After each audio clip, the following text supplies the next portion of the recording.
What is up, guys? It is KikiZilla101 here yet again, and today we're going to be doing another review, and this is another set review because we're actually going to be reviewing the entire Beast of the Mesozoic Raptor series just briefly. We're just going to kind of overview some of the general stuff. We'll go into some of the packaging and extra stuff you get with them, and then we'll kind of go over the entire line as a whole towards the end. So I have two examples with me here. This is a one of the three black nestlings from the set of black nestlings. There's three of them with three different poses. We'll see those again at the end. And then we have this Senuan Long, which is a standard series raptor, like the larger raptors, and it's not a Fan's Choice edition. Start off with, let's just talk about the figurines themselves. So these guys are very highly articulated models, very well painted. I love this Senuan Long. The Senuan Long is one of my favorites out of all of them, I think. I love all the figures I have. I don't dislike any of them. As you can see here on the top of its head, you got some little paint there, a little bit of the eye there. We're not going to go too in-depth with all the paint because we are kind of reviewing them all as a whole, but you can get some general ideas as to things that you would see throughout the lineup as a whole. So let's get the light over here a little bit. You can see the inside of the mouth is very well painted. Now the Senuan Long, I think, is the only one where it's actually got a little bit of a underbite, where its lip sticks out just a little bit, but when its mouth is open, you really just can't tell. But as far as I can tell, it's the only one that actually has that little minor issue. The head is able to, actually we'll talk about the rest of the paint first. So you can just see kind of the rest of the paint work. You have a lot of nice dry brushing. Occasionally you'll get some washes. The wings are always painted very nicely, as you can see on this Senuan Long here. Really lovely color choices. I believe that this particular model is based off of a certain, it's not, I forget the name of it. It's a certain type of magpie, I know that. But I forget exactly what the species name is, or the species of magpie. You also have the very nicely painted feet. The hands are in there, everything in there. Nice tail fan, beautiful paintwork on that. As for articulation, obviously this is going to be standard across all the figures, so every single one of these larger raptors are going to have the exact same articulation. That is that you can articulate the mouth, you can pop it in and out or pose it any way you want. The tongue is actually posable. It is on a ball joint. Mine, I've never really moved it, so it's still kind of stiff. But actually, a big tip, guys, before you actually unbox yours or start posing it around, go and run hot water across the entire thing through all the joints and then start moving them. Otherwise, you could easily break them. I haven't really run hot water across that tongue, so I'm not going to really play around with it much, but just trust me, you can pose the tongue. I just choose not to because I don't really care for the way it looks with it posed. I just like them having their tongue at the base, at the bottom of the mouth like that. I think that's the way I like it the best. So yeah, you got the hinge at the jaw, you got the ball joint at the tongue. At the base of the head, you actually have a ball joint there. Now this little piece here is actually a sleeve, so it's a little rubber sleeve that just kind of helps bend and fill in the gap between the articulation there. So it just kind of looks more seamless no matter how you pose it, which is really nice. It's a very, very nice addition. Right at the base of the neck, you have another piece of articulation right there, which I do believe is a ball joint, but it has very limited mobility. A little bit up, more so side to side, but when you add that in with the second joint there, you actually get quite a bit out of it. So it goes a long way. Now this is also a sleeve. This is not an articulation point. So this like chest fluff, the chest and shoulder fluff is just a sleeve. So it's a little bit of rubber. It's very bendy, as you can see. It's the same as this. Now the arms here, you have a hinge swivel, so as you can see there, a hinge, so you can move it up and down like that. Sometimes these are a little bit looser, like this one, but you can always, I have always managed to get it posed wherever I want it to eventually. If you're ever having trouble with it being too loose, you can always just add a little nail polish into the joint and then just move it back and forth as it dries, and it'll like thicken up the joint so it'll be a little tighter for you. Then you have the second piece of the arm here, which is literally just a swivel. There's no other posability to that. And then the hand is also a swivel.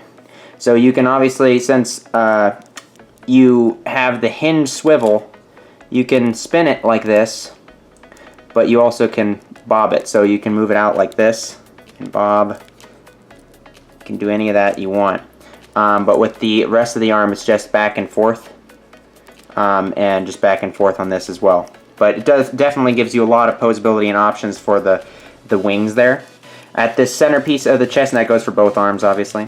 But at this center waist point, you have a little bit of mobility going back and forth, and a little bit up and down. It is a ball joint, so you can get some posability there. Now, I thought it was a pretty small, pathetic joint at first, similar to the neck, but it actually goes a long way when you're able to just be able to make those tiny pivots. It really helps add some flow to the entire body, so that's a really welcome joint there. And you can actually tilt it ever so slightly, as you can see there. So, gives you a little bit extra motion there. The hip joints, unfortunately the Tenuan Long is actually not the best one to show this off with, but these are ball joints. Now this one has thick leg joints in particular, but as you can see, you can actually move them back and forth like this. You're able to pose them in basically any position you want. The knee is a hinge swivel, so you can obviously hinge it like that, and then it will swivel. So some great articulation there. You just have a swivel at the ankle there, so no side-to-side motion, just forward and backwards. On the feet, you have 3 different points of articulation. You have first the base part of the foot, or the base part of the foot there, which you can see it just moves the entire foot like that. Now the toe claw is an extension of that, so you can actually move it separately. So you can see there, it's on its own separate swivel. Yet again, only back and forth. And then the toes are on a swivel as well, but they're pegged, so you can take them off like that. So yeah, you're able to swivel those around as you please for the positioning of the foot. Both legs are the same, obviously. At the base of the tail, it's a ball joint. Actually, no, I think it's a hinge swivel. Yeah, it is a hinge swivel. So you have a lot of side-to-side hinging, and then you can obviously spin it like this. And then this tail is actually, I think, plugged into a ball joint. Yes, it is. So the rest of the tail is a ball joint, and then this is a bendy wire tail, so you can bend it and pose it, but I don't like bending them too much because I just pose it when I first get it, and then I don't touch it again because I have a lot of bad experiences as a kid with bendy wires breaking, so I try to be careful with that. Yeah, and then you can also see that this one in particular has an extra sleeve added onto the crotch right here, which is a little bit of floof. Which makes it a little bit fluffier compared to the other ones. Most of the figures don't have this. I think it's just the Dromaeosaurus and this Tenuan Long that has this. It gives you a mild problem when it comes to the base because there's a lot of different little arms, which we'll show off here in a little bit, for all of the different figurines, which you have little ball joints for the arms and stuff, and they obviously plug into the base here. You can see this nice little base. They're all the exact same base, but just painted differently for their environments. It's really cool how much potential they can get out of the same base for every single one. There's the additional running toes, which you'll see on some of the other Raptors on the shelf. Some of those have the running toes, which are actually just more straight out rather than bent like these ones. And you have little peg holes on the bottom here that you can actually stick the toes into for storage. This one, unfortunately, most of them come with a clip. I mean, all of them come with a clip. So you could clip it onto the abdomen right around here, and it would hold the figure in place. But however, the Tenuan Long and the Dromaeosaurus have the problem that they're too thick to use the clip. So basically, you're forced to use this cradle. But you're still able to get some pretty cool poses out of the cradle because I have actually managed to get its thickness to sit. As you can see there, you can actually cradle it into some pretty cool poses. This is like the upwards pose I like putting on the shelf there, which is really nice. I should mention before I forget that occasionally you'll get some paint variants with these guys because these are hand painted, but for the most part they're really well painted. The eyes on my Tenuan Long are a little bit funky, like one's pointing off in a different direction than the other, but on any one particular side they always look good. I've never seen anything really horrid with those quality control. But yeah, the only other major criticism I have of these figures is that just the couple of them just don't stand with the bases, and some of the other ones with the clip bases don't always stand the best either. Like there's some, like they can fall over easily or their poses can get ruined. And that's one of the major downsides with these guys. But once you actually do get them into the poses, which you have a lot of options. Keep in mind, you have a lot of options for posability, which really allow you to display them however you want. This is kind of how I like to display mine. Now we'll quickly get into the babies. The nestlings and pretty much all of the smaller series like the Microraptors and the Butreroraptors and Mononychus and stuff like that, they all have the same articulation. They're these smaller little dudes with these smaller little bases. And some of them come with like actual environmental sets, which are really cool. I don't have any of those currently, but I'm gonna be getting some. And so as you can see, they have basically very similar articulation to the adults, just with less of it. So they have little hinges on their jaws there. You can't articulate the tongue.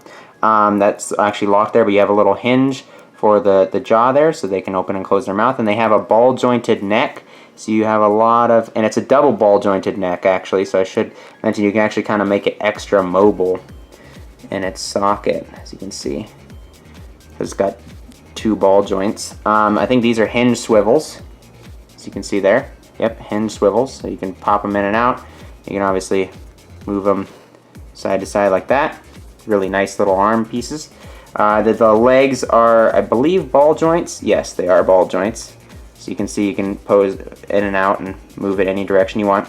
And the tail is also a ball joint with a bendy wire inside, which is great. You get the bendy wire with these guys too. The chest, I believe, is another double ball joint.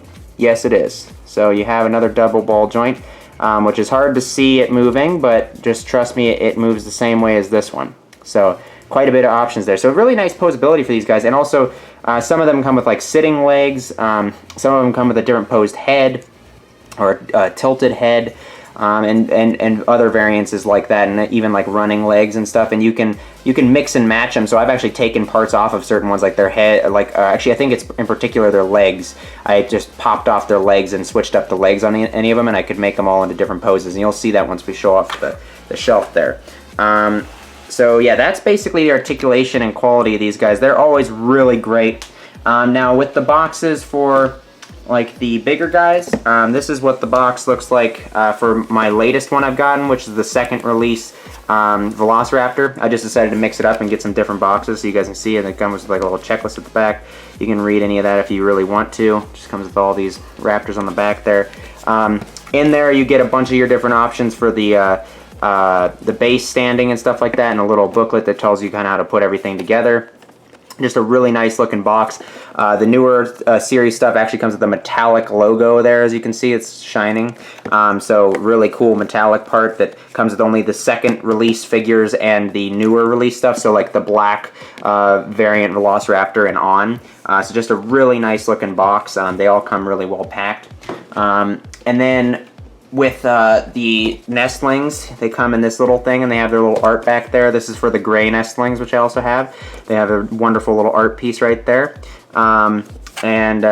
Yeah, just all the usual stuff. No metallic stuff on these ones, because I don't think any of them came or released in time for that stuff. But then the final piece I'll show you is a lot of them, the second release series and the newer stuff, come with collector's cards. Now this is for my black Velociraptor, so I'm gonna just change it up a little bit more. You can see the actual raptors there on that picture. Get some information on the back, and then a really cool art illustration with the little logo there. And I also have one of these for my red Velociraptor, which is a second series raptor as well. Here's all of my Beast of the Mesozoic Raptors. They all have such different colors and variations with their different body styles. You can see the different variations you can get with the babies there. Here's my gray nestlings with the Sargon, which is my favorite out of all of them actually. Love that little display. My little raptor family with the black Velociraptor and the red raptor there, which is a second release. This is my only Fans Choice figure, which is the Pyroraptor, but I plan to get the Soranitholestes Fans Choice figure. I have the little Soranitholestes with its little family there, just adorable. Here's the Tsenyuan Long with its normal pose here up on the shelf. And yeah, you can see the different kind of feet, the different foot angles you can put on them and change up the feet. And yeah, there's a lot of different options, lots of great display value with the posability on these guys, and the paint variance is amazing. So there are all of my boxes up there. I love these figures to death. I think they all are great. I think there's some quality control issues in particular. This guy has a little bit of stability issues, but the variants you can get with them and stuff like that, it's just, they're definitely like designer dinosaur figures. You can just pick whatever you want, like in terms of coloration and design, and whichever one appeals to you most. And you're basically going to be getting the same figure as you can get with anything else, outside of the Tsenyuan Long and the Dromaeosaurus, which are, you know, won't be able to use the clips like these guys. And the newer series figures also have those bendable rods, which lets you have a little bit extra posability there. Those two are obviously the most stable because they have the the newer series rods. Yeah, just in general, love these figures, but due to those occasional issues you can get with them, I'm gonna have to give these guys a 9 out of 10. Not quite a 10. I'm sure the Ceratopsine series is gonna blow this one out of the water, but other than that, I can't recommend them enough. So thank you guys so much for watching. I'll catch you guys in the next one. Bye-bye.